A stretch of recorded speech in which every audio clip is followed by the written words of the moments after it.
안녕하세요. 법무사 호인사무소 김민수 법무사입니다. 오늘은 부산지방법원에 개인회생을 신청한 사건 중에 금지명령이 기각되어 다시 금지명령을 신청하였는데 또 기각이 되어 어떤 이유로 기각이 되었는지 추측을 해보겠습니다. 한번 금지명령이 기각되면 그대로 사건을 진행시키는데 이분 같은 경우는 대형마트에 입점해 있는 개인 사업자입니다.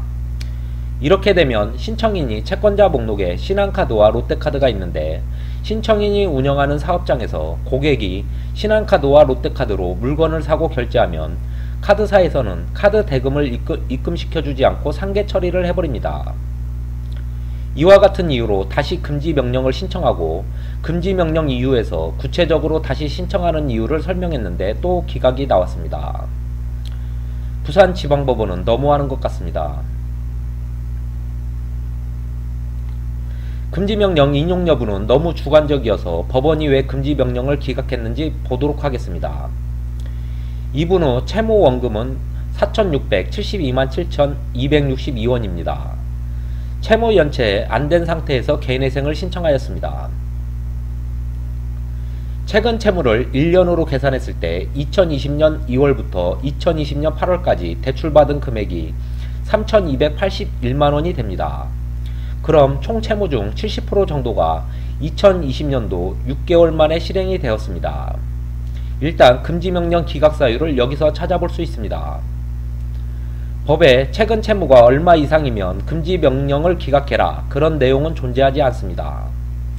최근 채무 비중이 70%이니 여기서도 문제가 되었을 것입니다. 그렇다고 최근 채무가 많다고 해서 개인회생 자체가 기각되는 일은 없습니다. 그리고 원금 변제율에서 문제를 찾아볼 수도 있습니다.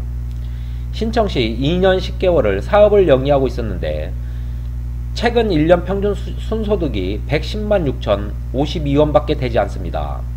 그래서 월평균 20만원을 36개월 변제하게 신청을 하였고 이렇게 변제하면 원금 변제율이 15%가 됩니다. 법원은 영업소득자인 경우 웬만하면 금지명령을 인용해줍니다. 급여소득자인 경우는 금지명령이 기각되면 급여 압류나 당하고 말겠지만 영업소득자는 매출통장이 압류되어 버리면 사업 자체가 힘들어질 수 있기 때문입니다. 그런데도 이분은 금지명령이 한번 기각되어 다시 신청하였음에도 또 기각을 했습니다.